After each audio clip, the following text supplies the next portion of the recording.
Bakit nga ba? Bakit nga ba kahadlangan ang katotohanan? Hindi ba dapat tayo'y maglaan ng oras dito? Oras para linisin ang maling impormasyon sa ating minamahal na perlas ng silanganan. Bakit hanggang ngayon maraming nalilinlang? Hindi ba ganoong kadali paniwalaan ang katotohanan? Hindi pa ba sapat ang paninindigan para maiksan ang maling katotohanan? Bakit napakataas ng ating kahambugan? Nananatiling bulag sa realidad, nananatiling hindi makausad sa ating gustong makamit na pagbabago. Bakit nga ba ang kabataan ang kusang pinagsisisihan na siyang may pribilehiyo sa edukasyon at maraming kaalaman? Na siyang minamaliit ng karamihan sa nakakatanda. Hindi ba dapat matuto tayo tumanggap ng iba't ibang boses? Bakit nga ba ang boses ng mamamayan ay pagbabanta sa kapwa? Hindi ba dapat tayo sumuporta sa tinig ng bawat sektor? Ganun pa man, hindi dapat ito itinuturing na pagkansela at marapat na walang magdikta ng mga puntong binoboses, sapagkat ito'y liwanagin yaring isip ng salayon, di malihi. Bakit nga ba?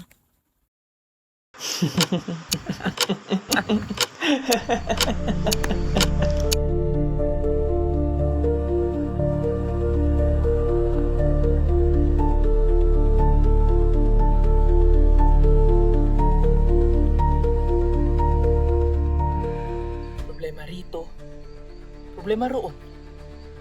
Problemang di matapos-tapos hanggang ngayon. Problemang mula sa mga sagupaan, patuloy tayong pinapahirapan. Problemang sa kaayos ay asa,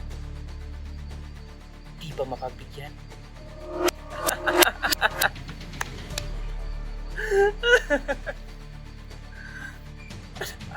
Ano ba naman itong mundo? Pinapatawa na nga ako, ang pagdurusay walang pagbabago. Sa abot langit kong halakhak, mga pangalan ng inosente sa utak ko nakatatak. Ngunit sa akin nakahatak, problemang sa buong pagkatao ko'y nakaabak.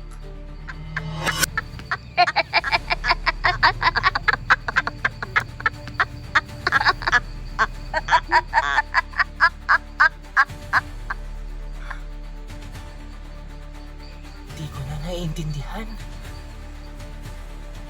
Ako'y nalulunod na sa problemang wala akong kalaban-laban.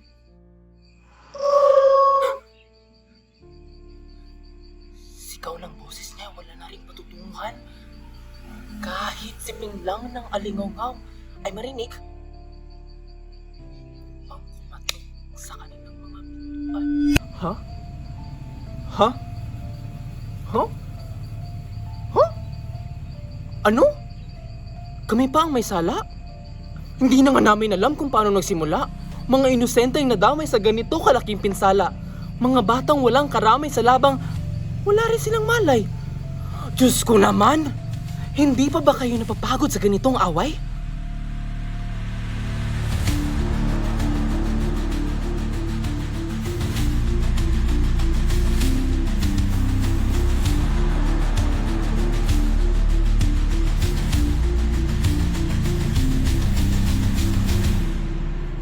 Kapag baboboses sa inyong pinapatahimik, nung wala kaming narinig sa inyo, di nga kayo umimik. Ingay nyo nga sa sokmen, sarap nyo sigawan. May radyon mong atik! Grabe! Pura dyan ko ninyo gigitik. Sir? Sir? Tabangi ko.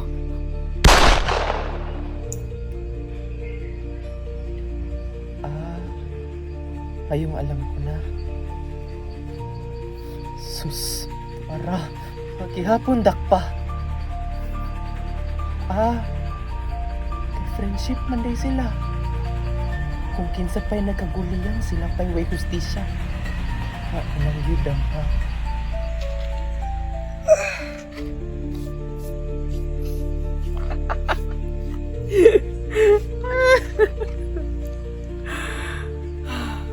Wala na. Baka naman hanggang sa aking huling paghinga. Mariin, habang buhay ko pa rin dala-dala. Ang huling halakhak na sa kabilang buhay ko siguro matatangasa.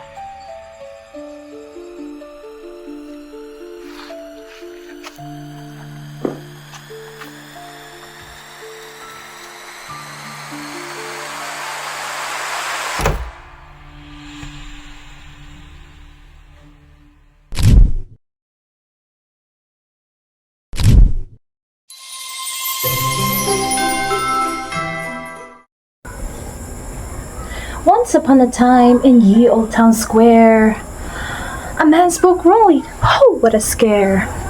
Off with his head, the crowd did cheer. Burn the witch! Justice was clear. Fast forward now, a twit appears.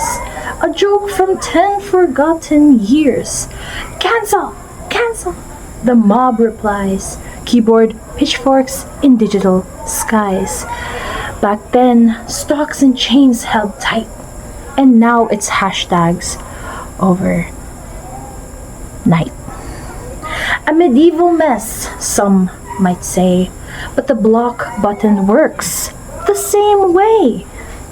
From dungeons deep to trending tags, public shame still loves its rags. Old or new, it's quite the show. But who throws stones, we'll never know. Who is accountable? Who must take action? Who is to blame for all of these? Just who? Is it you?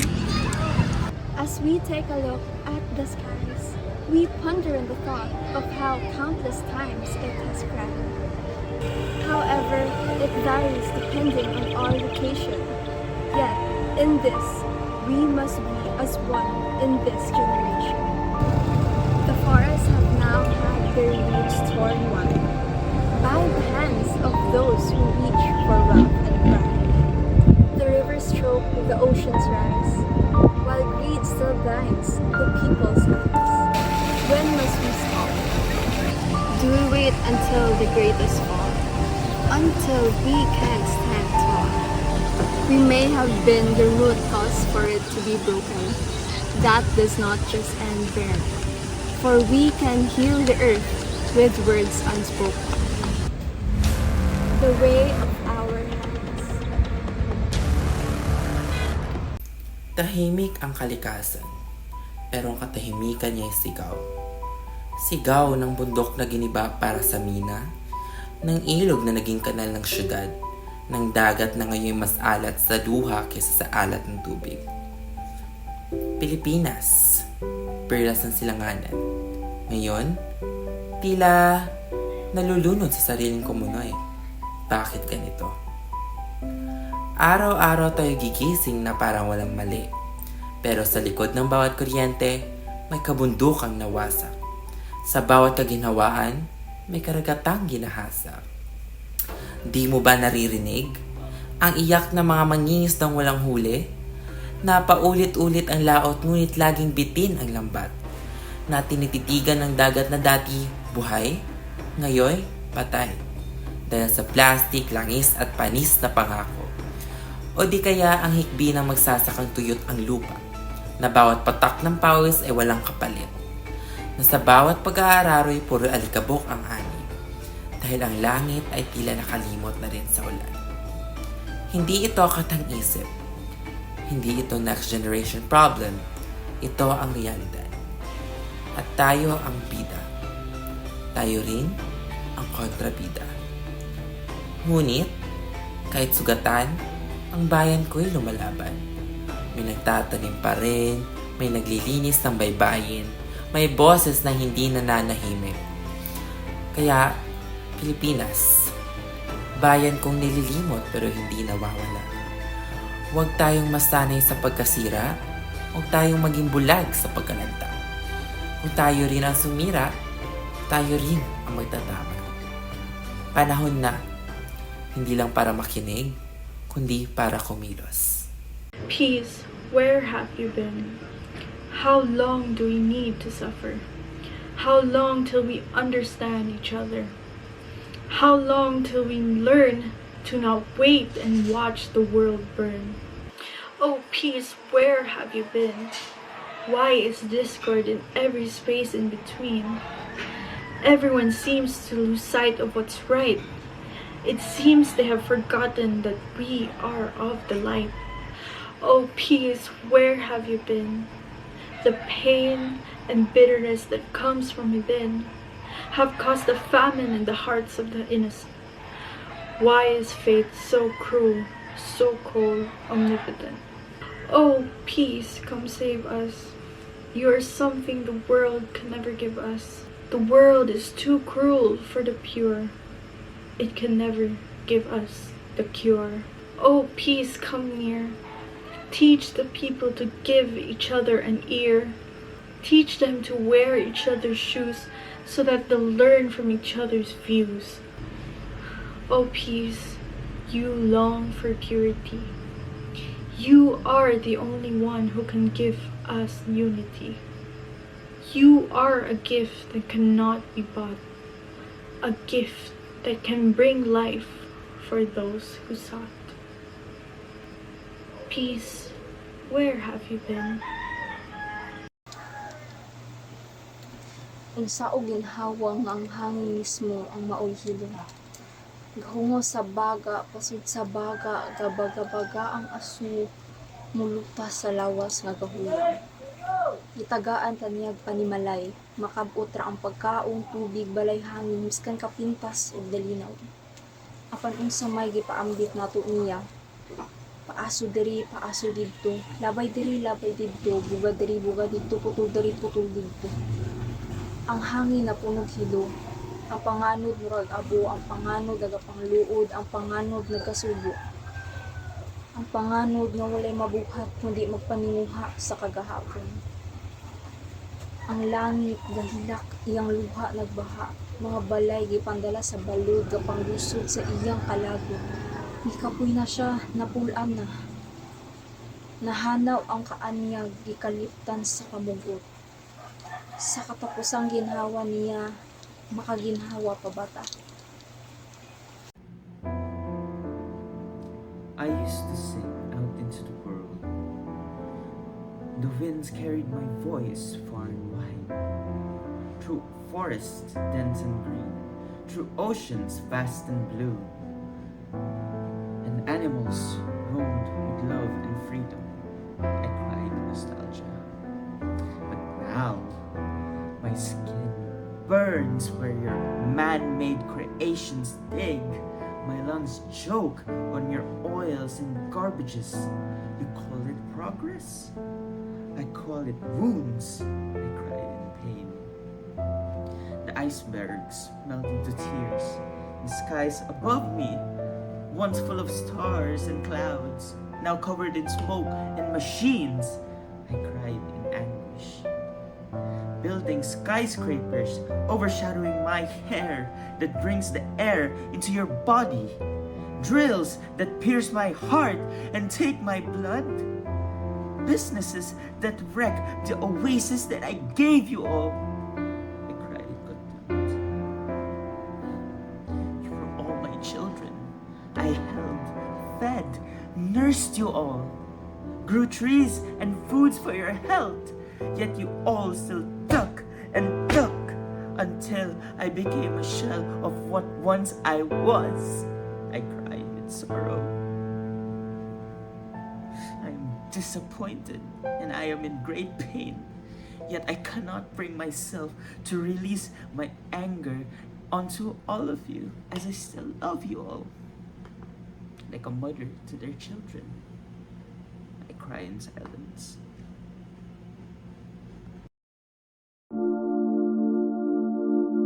Nakarinig ka kinabahan ng boses na pinatahimik. Mga salitang ibinaon, itinanggi, tinanggihan. Sino ang magpapasya kung sino ang dapat makinig at sino ang dapat mawala sa eksena? Sa politika, ang salita ay isang sandata, ngunit ang kansilahin ay isang parusang walang kaalaman. Ito ay hindi lamang patungkol sa hustisya, ngunit isang paghatol na walang pagdinig. Kahapon sinabi mo, ngayon ay parusahan mo. Ang maling nakaraan itinaas sa kalooban. Ngunit sino tayo para magpasya? Hindi ba tayo ay nagkakamali? Habang ang iba ay gumagawa ng masama, yung walang parusa, ang ilan ay itataboy dahil sa isang masakit na pagbigkas. Nasaan ang hustisya kung ang katahimikan ay paraan? Nasaan ang tama kung ang mali ay hindi magpapatawad? Makinig ka, huwag kang tumahimik. Ang katotohanan ay hindi natatakot sa tanong. Ang tunay na pagbabago ay nagsisimula sa pag-unawa. Huwag kalimutan na hindi sirain, ngunit pag-unawa at magpapatawad. Hindi lahat ng pagkakamali ay karapat-dapat sa galit at hindi lahat ng opinyon ay dapat bawiin ng takot. Makinig tayo, mag-usap tayo sa halip na manahimik at maninira.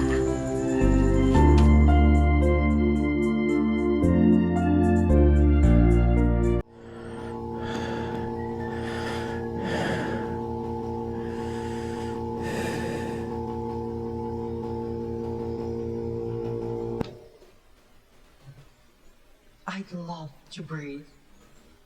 Air that cleanses, cool and clear, each breath a pristine, soft veneer, a gentle wind that banishes all fear. I'd love to breathe. To leave my home, costs undone, to walk without the metal, not outrun, to live in the city where life's begun. At first, a breath that gives, not takes its hold, a gentle hope to leave my spirit bold, to break my body's heavy, chilling cold. Then, a fierce desire to run and leap so high, without the raw torn feeling that makes me sigh. No hot needle pricks as breaths drift by. I dream to live till an age, a story gently spun, my very breath by love and not by poison won, escaping air now tainted by the sun. To not need a machine that clears my lungs, to breathe the breath that my own body sung, to feel my chest rise where life has sprung.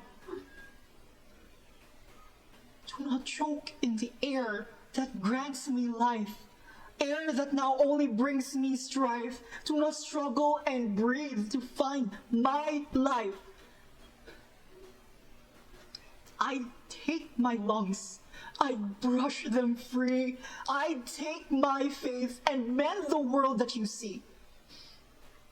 I squeeze my heart, its pulse on high, and pump the air till clear breaths reach my skies.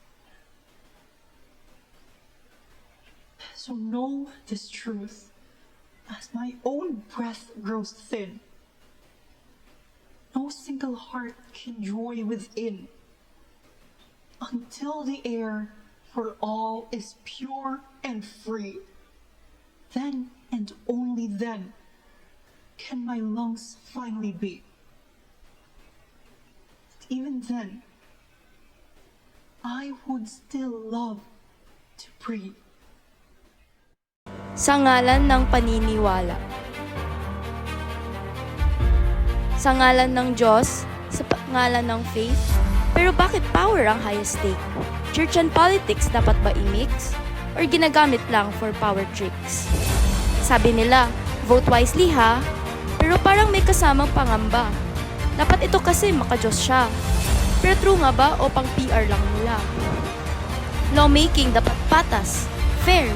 Pero bakit parang may hidden prayer? Sa bawat bill, sa bawat debate, may pastor o pari nag-apil-apil tas ga-manipulate. Dili ni bago, dugay na kaayo. Religion influencing murag laro. Dapat na ay separation pero why klaro? Kung kinsa-gyud ang tinuod nga liderato. Ang gobyerno para sa tanan, dili lang sa usa ka religion lang. Kung para sa masa, dapat patas, dili lang sa maka-Diyos ang batas. So if magpili tag leader nga klaro, dili kay murag puppet sa pulpito. Faith is personal, politics is for all. Let's build a nation where fairness stands tall. The city sighs hard with someone burned inside. Sirens wail a story, stark and wide. Young shoulders droop. We see it every day, not just from growing, but along with the burdens they carry. We see the flaws, how utterly thorny things are. Futures just fading, leaving a little scar. You hear it in the hunger, in the plea, a tangled mess of how life has to be. The pressure's enormous, it weighs you to the ground, like your whole future's already drowned. But hey, listen close. Past all the city noise, there's something shifting, making a new choice. The silent conversation is getting strong and loud. Young people waking up, breaking from the crowd. We are the ones who'll build what's coming next, with all our feelings putting it to the test. This digital world, it's ours to make it bloom. Planting seeds of change, chasing away the gloom. We'll make those quiet voices finally heard. Demand some answers, every single word. Nobody's gonna hand us what we need. We gotta work together to sow that optimistic seed. The youth as one, alive and full of spark. The future's calling, leaving its hopeful mark. I hate war. Is history merely a lesson left unlearned? Pages turn at a familiar pace, met with no momentary pause, no reckoning, no halt to its inscription before it spins again into fire. A proverb, a remnant of red writing stains the polished wall. Peer closer, listen for the cracks that form and try to whisper. Names, writings. Power, an unwilling muse for the men who seek it. Those who come with new faces, change your tongues, mold their chains to fit the times. So heed the war drums in our hands, steps pressed into the dust of yesterday, the march of unspoken linearity, downward, deeper. Cycles, not etchings in stone, not chains unbroken, but echoes waiting to be stilled. The mind over matter, the weight of choice lying atop and into our palms, held, wielded. Perhaps this time the pages will not burn.